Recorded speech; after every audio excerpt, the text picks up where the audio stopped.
Hello, mate. That was a lovely smile you just greeted me with then. I love it when you're happy in the mornings. I am happy. I'm happy about your shirt. I know it's not a visual podcast. It's a pretty shirt. We've already said you look like the inside of a goth oyster. A goth oyster. Yeah. I thought it was a lot. When I tried it on, it looked a lot brighter. I thought brighter bits are probably down the bottom, but yeah, Don't that's don't unbutton it, Lee. I don't know what you're doing there. I'm thinking a lot about shirts at the moment because I had to try on my football shirt yesterday Oh yes. because we are playing. The SEPA team is playing in the informals football tournament this Friday. Oh my, you're playing. Yeah, I wasn't originally, but we've had an injury and someone's had to drop out, so I'm in the team. I've made it How through old are you, team. So Lee? How old are you, Lee? I will be 58 in December. Graham. What's the average age of the people playing in the tournament? Late 20s probably. It's going to be like that scene in X-Men where one person runs around really, really fast and everyone else goes in slow motion. I'm afraid it's going to be. Can we film it? I'm absolutely sure it would be fair. But I was explaining to so Bod, new member of staff, SEPA Bod is our sort of guru on this. He's been managing our foray into football. And I was explaining to him yesterday, I was never actually any. I loved playing football, but I was never actually any good. I used to play right back in the 80s, in the days when playing in defensive football was just stopping people, which I could do. I'll bet. Yeah, I'll yeah. bet. I was Yeah. just a good physical barrier. If I had to use my feet, less so. So and and that was 30 mid something years ago. So You could ask if, given your maturity, see. you can bring a squash racket. Yeah. Well, I am thinking that I know at least that I'm fit. I do play a bit of squash, but it's a very different game, isn't it? And if I just charge around the pitch aimlessly, which is how I play my squash, that might not go down brilliantly. But with the racket, you can just swat people when they come near you. And actually, you've now just given me an idea for a closer question, which is so. So just hold that thought. I will need to go and get a prop, but I've now got an idea for a closer question. Excellent. Lee Davis and Gwilym Roberts are the two IPs in a pod, and you are listening to a podcast on intellectual property, brought to you by the Chartered Institute of Patent Attorneys.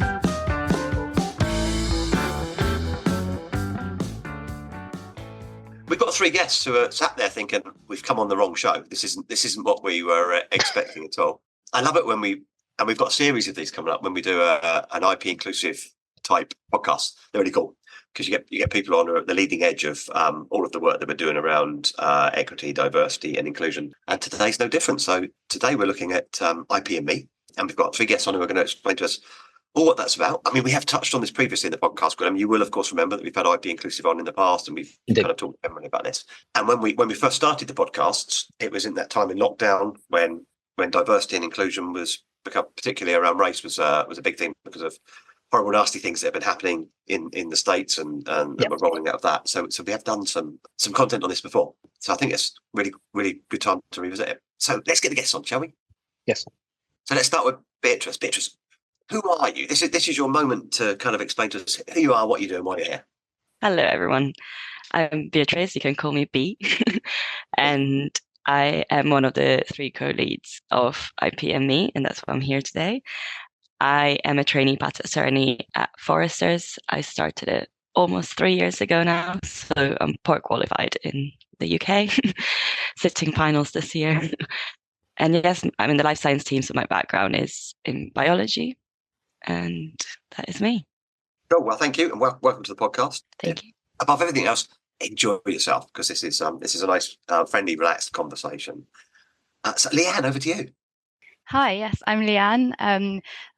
You'll notice a bit of a theme here, similar to be also a trainee patent attorney at Forrester's. I kind of going through my exams, got my UK finals coming up. I'm in the tech and engineering team. So I did engineering and then specialised in manufacturing engineering at uni. And yeah, we started this role in IPME beginning of this year. And it's great to be on here and talk about it. Oh, thank you so much for coming on. We're really looking forward to the conversation. Riddhi, last but not least, of course. Hi, yeah, going in full circle. So I'm the third co-lead of IPME. I also work at Forrester's. I joined about the profession about just under 2 years ago, and I started with another company who was based in Leeds, and then moved over to Forrester's in January, and It's been great so far. I've got a background in physics, and I'm also in the tech and eng team with Lianne, just in a different office. And I'm also a trainee, ready to do my foundation exams towards the end of this year. Cool. And welcome to you too. The three of you, where's best to start? Realising that you might now compete for airspace and maybe sort of, I'm not sure if you've thought about who's going to lead on what, but maybe take us through how IP&Me came about, what its purpose is, what you've done to date, what you hope to do in the future. Just take us on a tour through everything you're doing.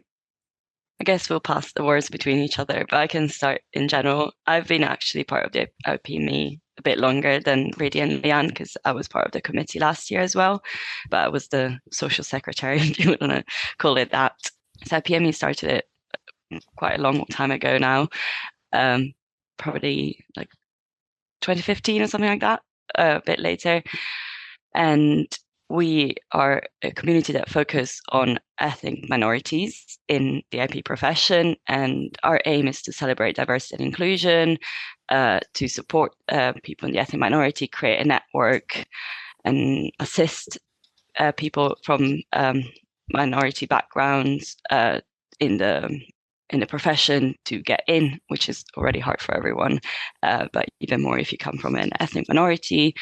And yeah, in general, to create a safe space for people, and also to celebrate the diversity of this profession. If Riddhi and Lianne want to add anything? So IP&Me is like one subgroup under IP Inclusive. There are 6 subgroups underneath it, I'm sure you know from the previous episode. And yeah, so we focus on the ethnic minority part of ED&I. Lianne, anything else? I think that's basically covered all the main things. We kind of just volunteer our time and come up with different events, try to build a community. Yeah, I guess that's it. Build a strong community is one of our biggest aims. So first of all, a big thank you to you for the work that you're doing voluntarily. That's it's amazing that you do that, and super, but the IP world, particularly when you look at the CITMA and others in the space, it can't exist but for the work of people who work voluntarily. So I think it's amazing what you're doing. We really, really do appreciate it. So I think let's start off by saying that. Do you want to take us through some of the things that you've done, or perhaps some of the things you've got planned for the future? I think we kicked off the year with a coffee club in February, and that was themed on love, affection, and kindness, and how that varies across like different ethnic groups. That was super interesting. Had great turnouts. How many people did you get?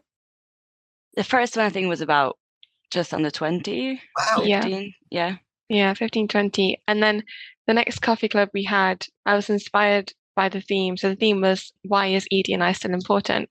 Because somebody came up to me and they were like, oh, you're part of IP&Me, it's to do with ethnic minorities, but do you feel like there's still a difference? Or do you think we've like overcome all of these issues in the past? So, I was a bit astonished at that question, but didn't know the answer. So searched out to this community and did it through a coffee club. And that had a really great turnout. I think there was like maybe 35, 40 people there. And I think it reached across to the police department as well, because someone's partner from IP saw that we were doing this and they wanted the ethnic minority police department in a few different jurisdictions like join as well. So that's good. Yeah, that was nerve-wracking. So hang on, the police came along to your coffee club? Yeah, just for fun. Were they in uniform? Sounds really nerve-wracking. I think it was camera off mostly for them. Was that the IP bit of the police? Was that the PIPCU people, the Police Intellectual Property Crime Unit? Or was... No, just I like don't think so. no. I think it was just I think it was someone from the IP profession. His wife worked at Cambridgeshire Police and thought, wow. actually, I think I think she is in charge or like leads one of the diversity groups there, and thought this could be useful. And it's just word of mouth like that. Oh wow, that's amazing. Maybe we should drop the IP part of our name. Yeah.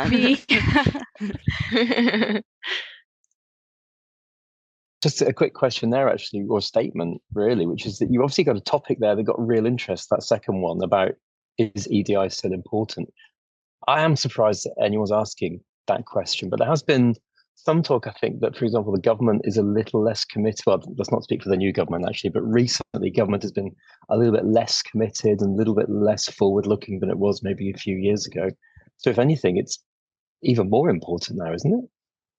Yeah, I think we actually saw this theme and came up during our conversation in the coffee club, how it was during COVID, as you said, that it felt like topics like ED&I, and my other comparison is sustainability, felt like they were the most important topics that everyone should be talking about. For some reason, the past few years has been just a bit gone backwards. Not backwards in the way like got worse, but just people not as interested or not at the forefront of everyone's mind.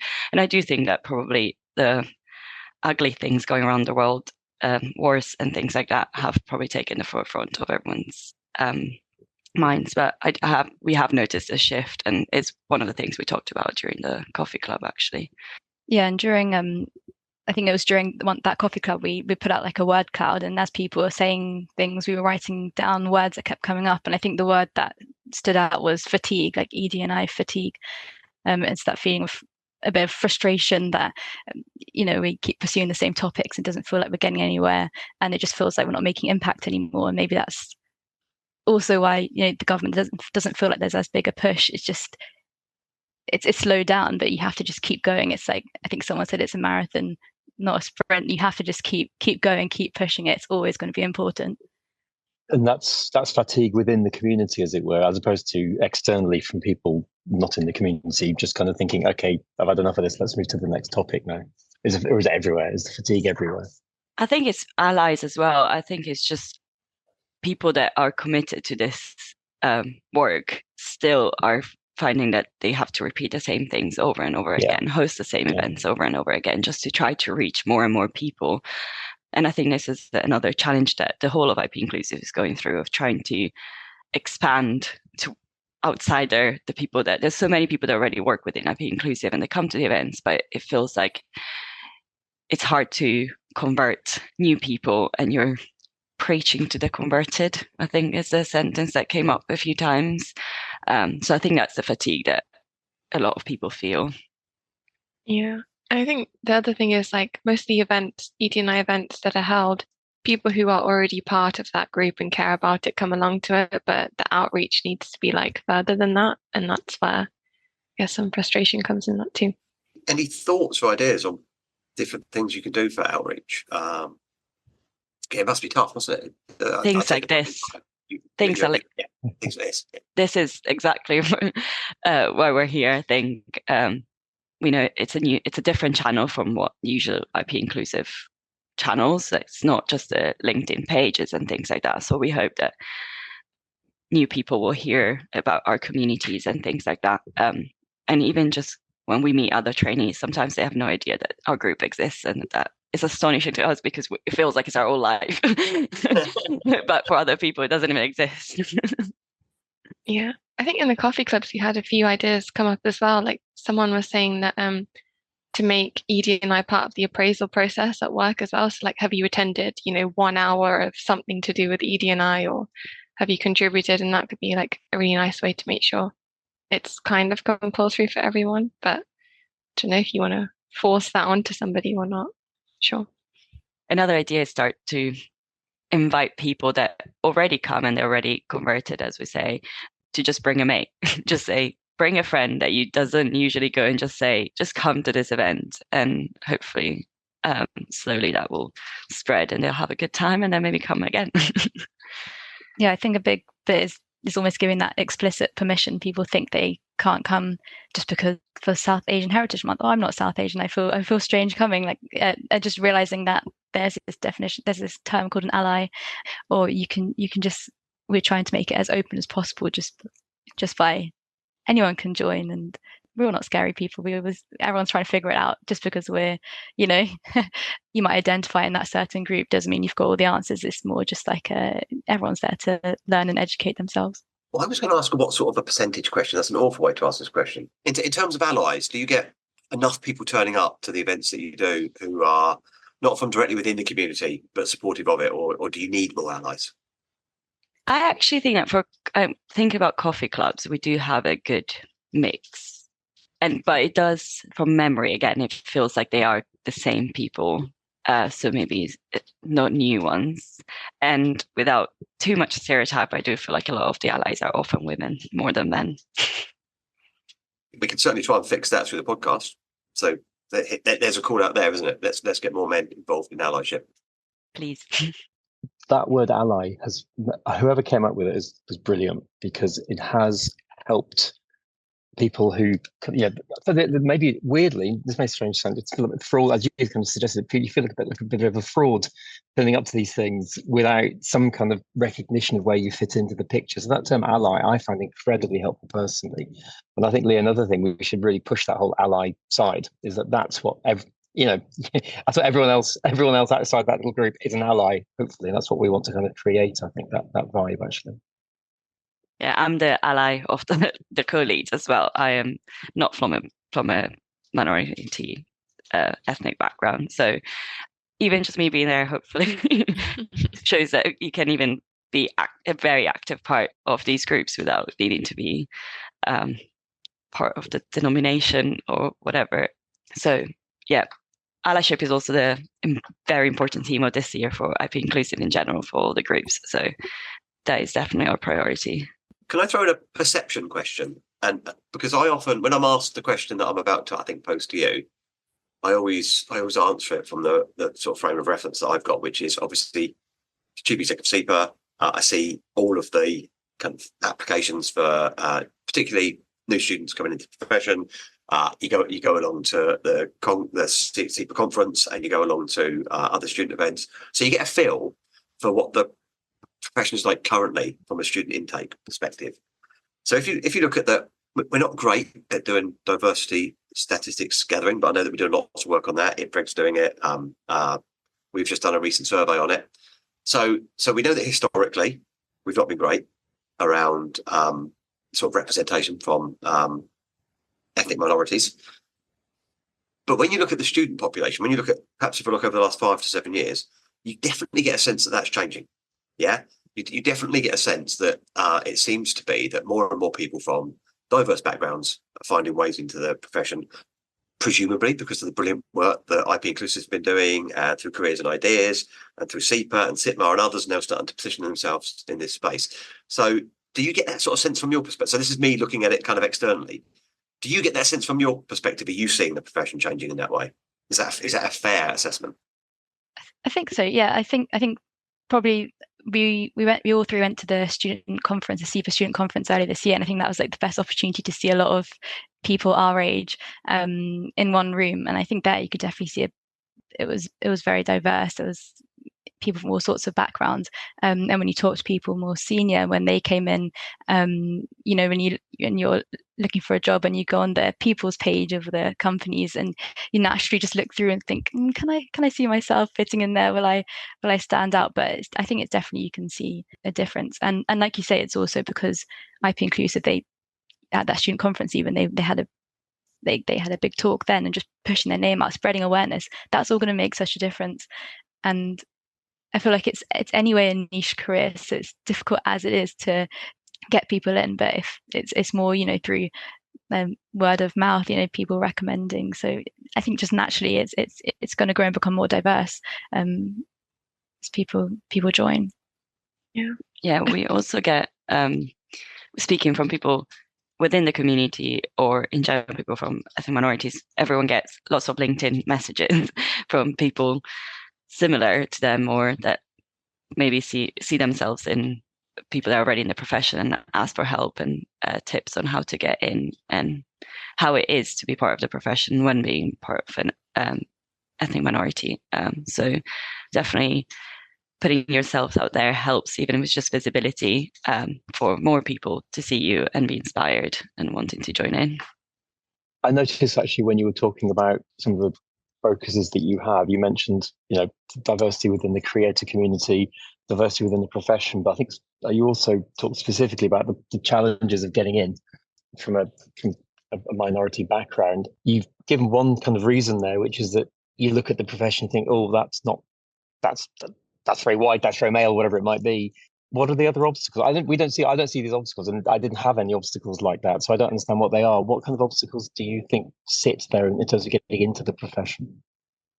I think one of a big important skill to have maybe is like your writing skills and like, you know, really describing things clearly. And for a lot of people, English might not be their first language, so it's already like a big hurdle there. I think we sometimes get people emailing the IPME address and just asking for advice, and it's so difficult. You want to make this open for everyone, but it's such a competitive field, and if an employer is looking at two different cover letters and they don't know who's written it, they're naturally going to go to the one that maybe just writes a bit more fluently.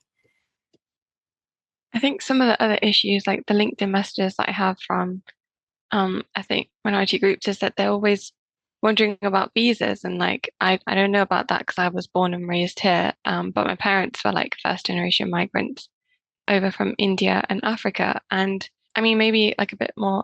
I think that's the hurdle for them. Like they don't know where to find that information, and I mean even if I did a quick Google search, I don't think I would be able to find that information to tell them like what firms offer visas, what firms don't. So maybe some sort of like something to do with that's a bit of a hurdle for them. Just thinking on my feet, Gwilym will know this. We have a meeting with managing partners. So we don't capture all of the firms in the UK, but we capture the big ones at that meeting. We've got one coming up in a week or so. There's no reason why we couldn't just pop on the agenda. Is there, could we get some sort of sense of firms that are supporting people with visa applications or whatever that might look like? Maybe that's the sort of thing that we can then put on the SEPA website, so that there is information there. It feels to me that you've immediately identified a gap that we can fill. No, that's really good. Yeah, that'd be great. Thank you. Yeah, I think it is just about that'll be great to, maybe it's just something companies aren't as aware of, or that they need to make that more visible on their website or something, so people don't get deterred. I mean, it hadn't struck me until you said it. It needs someone to say it for me to understand that that's something it's a gap and we can fill it. Another area that I often hear used as a justification for the low ethnic minority intake is attached to the necessary science qualifications that you have to have. Just saying, well, part of the problem, and we have more ethnic minorities in, but of course not enough people from ethnic minorities study science subjects, and therefore the pool isn't there in the first place. I happen to hate that argument. I think it's a very convenient way of blaming the education system for something that people should be trying to solve. But I mean, do you think that's a problem? Do you think there's anything that CEPA can be doing there? I guess it's difficult. I guess you can only think about like your university experience and who was on the course. Like it was, I never noticed that being an issue. Like it was a very diverse, my diverse cohort when I did engineering. I think it's more just like the awareness specifically of this role. So it's not that there aren't enough people from ethnic minorities doing STEM degrees, but it's more not having the contacts or those people at higher positions to tell them that this exists. Maybe not getting as much access through connections to get work experience in and to like build your CV. Like it's not specifically just you get fewer people from ethnic minorities on like doing a STEM degree. Yeah, I think in general, from even just speaking to people, we recorded a bit of a panel yesterday with people from ethnic minorities, and we all agreed that wasn't definitely not the issue. And it seems like you do agree, and everyone's experience at university was my cohort was diverse. So, and we all did STEM degrees, and so I don't know which universities then don't have the diversity that we're looking for. However, again, I've only had my experience in my university in Edinburgh, but maybe when you get to maybe the more elite universities, it's possible that the balance is not as much, and those are the ones that probably get higher most in this field. But I don't know if it's, I don't like that argument either. Like it's an excuse, and that's a reassuring answer, isn't it? Because that means that people can help, because we can stop plugging the other holes that you pointed. It's the follow on. I'm doing this degree and I do a little bit of tutoring for GCSE students, and it's interesting how it's tutoring in science, but when you say what are you going to do with it, they haven't got the first clue. So I think, whereas I suspect people from other backgrounds might well say, well, I'm going to do what Uncle Charlie did. I'll be a patent attorney kind of thing, and that's always been, I think it's always been the way of this niche profession, and it's not right. We need that diversity for so many reasons. So that's interesting, Lee. There's some stuff there, I think. It's not really the case that we're not seeing the diversity within the science STEM subjects. We can't rely on the profession can't sit behind that saying, well, it's the education system. What's happening is that people aren't getting the introductions, don't understand what there's an option. I think, Lianne, you said also, or perhaps look at the profession and think it's not for people like me. I think that was an interesting comment as well. Yeah, exactly. And I guess in some ways that's something that we can address. It's good to know that's something that we're here for, to increase that awareness. But I think you naturally do look to any family members or any role models you have, and if you don't see how you can fit in, and it's a corporate job, it can seem quite intimidating if you don't have anyone to reassure you. Actually, it's a great career. It's just pretty unheard of by the majority. Sometimes, so something else that came out of the coffee lab is having policies. So you might recruit and be really diverse when you recruit, but when these ethnic minorities are coming into your workplaces, are you also looking after them in that way? And I think that was quite an important thing that came up, whether companies and workplaces are equipped to accommodate ethnic minorities and people from that are really diverse. So we were looking to put together a policy checklist, and kind of what people would want in their workplaces. So whether it's a prayer room or a bit more work flexibility around religious festivals and holidays. I mean, those are really important points, aren't they? And not just for IP, but for any employer. Yeah, it's if you are going to reach out, recruit in a more sort of inclusive way, and ensure that your workforce is representative of the population at large, then you're going to need to consider all those factors. You can't create a culture just by recruiting the right people. You need to provide the environment where they're able to be comfortable and stay. Yeah, we must be able to do enough of that. So maybe what we do for a future managing partners meeting, Gwilym, I'm just thinking, is why don't we invite the leaders of at least 2 or 3 of IP inclusive groups to come and address the managing partners, just like this? How cool would that be?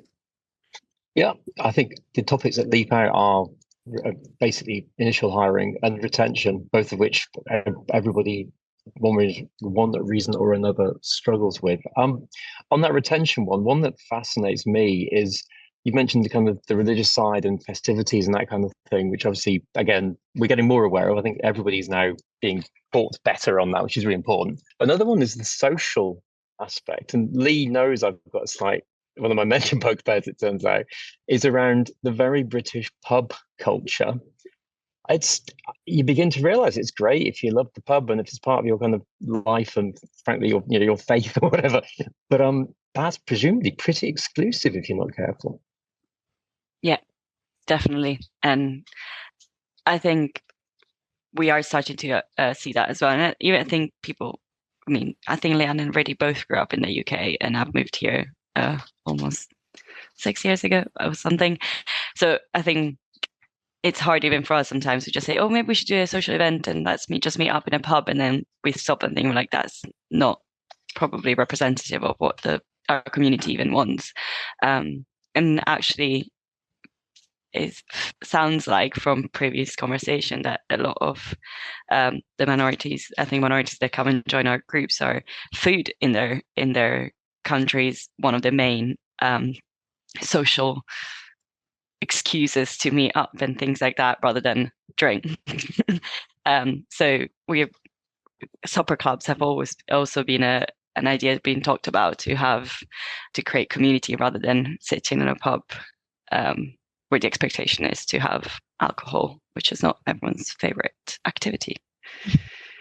Yeah, we've got I think for South Asian Heritage Month, which actually I think might be running until mid-August. We're doing a book club event, so something a bit different. So we told people to read a book, and then we're going to have South Asian snacks, and it'll be our first in-person event of the year. So just doing slightly different things that might seem a bit more informal and casual. You just read a book, so it doesn't feel like you're just walking into an event and it's you don't know what they're going to be talking about. You come armed with your book and your the storyline. You know we're going to be discussing.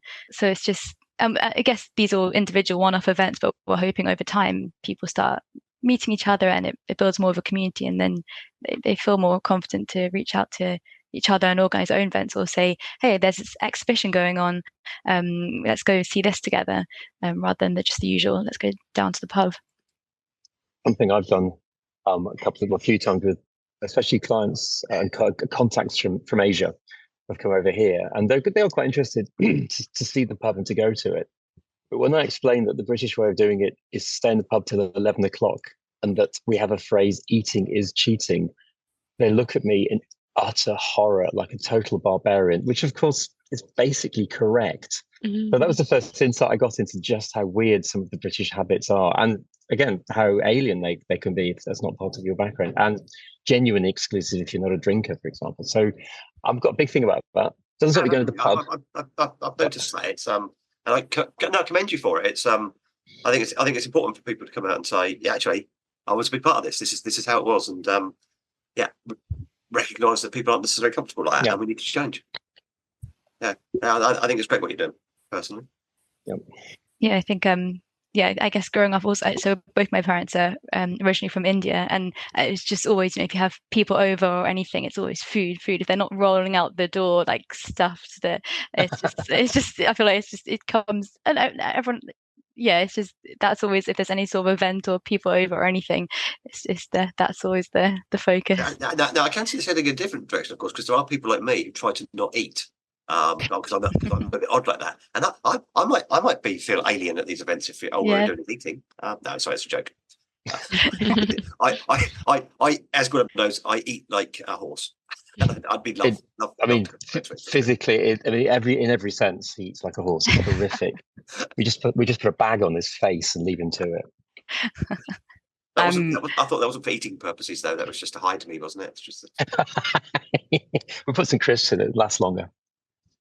I'm originally from Italy and I grew up there, and I always say this comparison between British and Italian culture, that you go out for food as an excuse to drink, and we go out for drinks as an excuse to eat more, because when we go out for drinks in Italy, we get little olives, crisps, little snacks, and so for us it's just an excuse to eat more. While here it feels the opposite, you go out for dinner to just have a bottle of wine. Yeah. Mea culpa. So what? So we talked in general terms about plans for the future. What's it feel like being in IP inclusive? You're part of a much bigger community, aren't you? It's not just the IP and me bit, but you also exist within a range of communities, and there are overlap, aren't there, between those communities? How does it feel like to be working kind of cross groups? I think we went to the AGM in April, the IP inclusive AGM, and that was a very much a big hit and realization that how big the community is and the amazing work that everyone is doing. It was very emotional, actually, and I think we get lost in the everyday tasks of doing our events and thinking about the next one, and sometimes it's hard to think about the bigger picture, how everyone's like little ants doing our own job, and what comes out of it is amazing. And it's just very inspiring, and everyone in the community is so helpful. Even at the AGM, we were quite new in the leading roles, and we just asked for help. We're like, how do you do this? How do you get sponsorships? How do you do this and that? And everyone's just always happy to help and collaborate. And it's honestly such a supportive place and community to be part of. And it just does give you that feeling that there is a strong task force behind, that you actually can achieve things. You don't feel alone, and that fatigue, it's a little bit less, the fatigue we were talking about. You do feel like you can make change, and the visibility of IP inclusive throughout the IP field in general is strong, and most firms know who they are and how powerful they are. So it does feel like you have a backup and someone that really, really will support your ideas. Yeah, and I think there's an importance in getting to know the other communities and doing stuff together, because there's also you have the intersectionality of, say, a woman who's also from a ethnic minority. They're going to experience different problems or different burdens or things compared to maybe like a woman who's not from an ethnic minority background. So you also, doing overlapping events, you might be able to address different issues. So I think we were talking to the lead Lucy Co of Women in IP, and they have an annual event that's in person, and she was saying it'd be great next year to do something together, because I think it's even stronger if you can push two communities together, reach more people. Yeah, one of the events, other types of events that we do is a lunch and learn. It's like a new thing that's just coming up, and we kind of invite like guest speakers to come and talk to everybody whilst they have their cameras off and are stuffing their faces with food and listening to these interesting topics. And the one that's coming up is a woman, and she is like, her life has been touched by all of these 6 aspects of the IP inclusive looks over. So it's, I don't know where I'm going with this point, but it's a great, I think it's 3 different communities, and women in IP, IP ability potentially. It's actually this Thursday, so if anyone wants to listen to that, and I guess you'll just touch on lots of different topics. Yeah, I think the topic is looking through a different lens, which is what you do when you do the intersectionality between the different communities. You don't only look through the IPME lens, but you look through the IP women in IP lens or IP ability lens, and mixing those lenses together to give the whole look, the whole view basically, and be able to reach more people, because no one is as simple as just one little viewpoint. Yeah. So we're kind of creeping towards the end of time. So I said at the start of this, before we started recording, that kind of we aim to go for about 40 minutes. Well, we're at 45 minutes now. So apologies, we've run over a wee bit. We've got a little bit of time left, and I do have a little closing question that I want to tease Gwilym with. Might not work so well for you 3, so apologies in advance. Normally we try and involve the guests, but I'm not sure this one will. It's an age thing. Apologies in advance. But before we get to that, are there any big takeouts you would want people listening to this to take away? What are your big calls to action? Mine will be to get involved in IP inclusive, any community that speaks to you as an ally, as part of the community. Just get involved, because there's always need for more people, and you won't get exposure to these issues if like the same way if you don't get involved. Yeah, I think also if it's more on the other side where you want to help out with any of the communities, I think I had this impression that we're just volunteering our time and doing our best. So I think it really is kind of like be a bit on the allyship side if you're coming to events, or on the side of wanting to help out more with like spreading awareness. Any little helps. I think mine would be like just for everybody to speak out and reach out. If that sticks in your head, it's great. Yeah. But like, and the reaching out part is just even to your colleagues, like, you're in the same office or on the same Teams chat and stuff. Like, just reach out to people and speak out if you see anything that doesn't quite feel right, or yeah. Thank you all for coming on. It's been an amazing conversation. The time's just flown by, and Gwilym and I always find that if it's a great podcast, it just disappears. It's a conversation, and it just disappears. But we do this sort of thing where I try and do a tangential closing question. Always takes the guest by surprise. This one will really take you by surprise because I don't think you're going to be able to answer it at all. But let's go with it. Gwilym, though, you need to give me just a half a minute to go and get a prop. So bear with. Okay, no, I'll just keep talking. I don't know what he's doing. And if you listen at all, he does this every now and then. I get to ask the question, and he hates it. But my top tip is that while I'm trying to think of an answer, you've got a little bit more thinking time. If it's as inappropriate as it sounds, don't fill in the answer. I'm a bit worried. It's not inappropriate. When have I ever been inappropriate? Great question. Great qualification as well, Lee. Well done. So my question is, we started off talking about sport, yeah? That's where we started this off.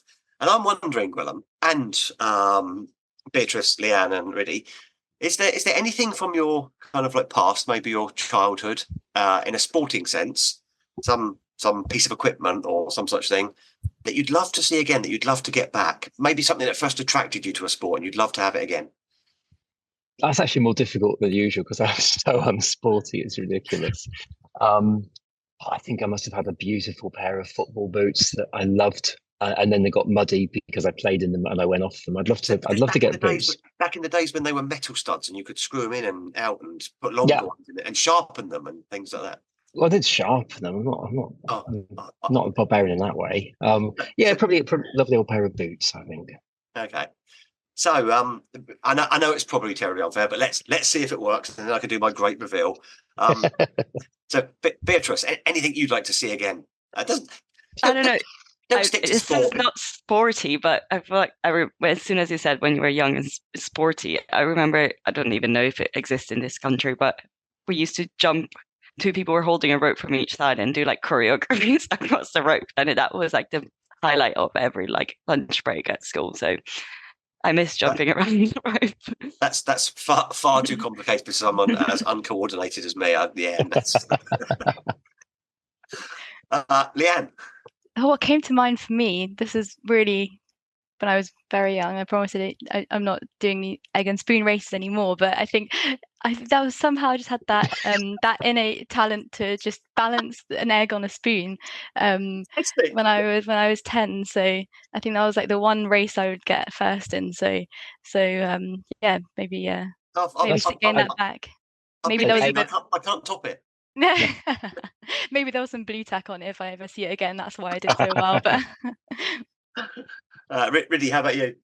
I think mine would be like a hula hoop. So just like putting it around my neck, on my arm, like on my feet, and like hopscotching everywhere with a hula hoop that had like lights shining everywhere. That was like, it's not a sport, but they go around all of those bits of your body. I thought they just like went round your middle. Was that not? You can do it everywhere. Like it's great. Ankle. Yeah. I think there's every danger I'd crick my neck or some such thing. So Lee, before we do you mentioned the informals football tournament. I think, based on what we've just talked about, that we need a full SEPA sports day. Day. Yeah, Massively inclusive, and it's going to have choreographed skipping, obviously a hula hoop competition, but most of all, everybody in the entire institute has to engage in an egg and spoon race at the same time. I think it'd be magnificent. We could go to a park, Lincoln's Inn Fields or somewhere like that, and just have a good old-fashioned school sports day. What a cracking idea! A sack race, so good. Yeah, all that'd be brilliant. I'm on it. After this podcast, I will be emailing people, and I'm on it. Okay, you heard it here first, listeners. So mine is, and there is a little bit of a diversity angle in this, and I don't know what made me think about it when we were talking about it earlier. So Gwilym knows I'm an absolutely mad, enthusiastic squash player, and I have been since I was about 15, 16, which is quite unusual back in so that would have been very early 80s, and it's quite unusual for kids at that age to get involved in squash. But I was watching an exhibition match. It was a squash court that had been built in Portsmouth's sort of like city centre, and two players, they probably won't mean a huge amount to you, but Jonah Barrington was the English guy playing, and Jahangir Khan was the Pakistan player. And Jahangir Khan at that time had been world champion for like forever and a day, and I got into squash. And in those days, we used to play with very thin, very small wooden rackets. And it was Father's Day recently, and I've been talking about my first squash racket for years to my son who plays. And Gwilym, he managed to track down on a vintage eBay site the racket I used to play with. Not just the racket I used to play with, but it's never been used. It's even got like the cellophane over the grip and everything. Oh, wow. So this would have been made, they probably stopped making them in about 87, 88. So this would have been kind of made then, and this was the kind of like stick that I used to play with. How cool's that? That's fantastic. Does the weight feel right in your arm? It feels so heavy and so because they're so light these days, and also the heads are sort of like twice the size, which made the game far easier. But don't know how he tracked it down, but I'll try and get it framed or something because I'm never going to play with it. Obviously, I can't play with a big advantage squash racket. What chance have I got with an old original one? We'll take it to the informals and swat anybody who comes near you. There you go. Oh, that's why it came. That's why it came to my mind. I thought, yeah, I could take it along, and or if nothing else, I could use it as like a weeping violin for when I've tackled someone and they're complaining. Beatrice, Lianne, really, thank you so much for coming on. Fantastic conversation. It was delightful to hear everything you're doing, and again, just to reiterate how hugely grateful we are that you're volunteering to do this sort of thing. It's really important to us. Gwynam, I will see you on the next one, but not before I say to our listeners, if they've really enjoyed this podcast, then if they could just leave us a little review saying, hey, that was quite cool. And then people who are looking for podcasts tend to look at reviews, and we might get a few more listeners. Not that we need them, because obviously we've got a big ones. Now we've broken America. Yeah. Thank you. Thank you so much. Thank you.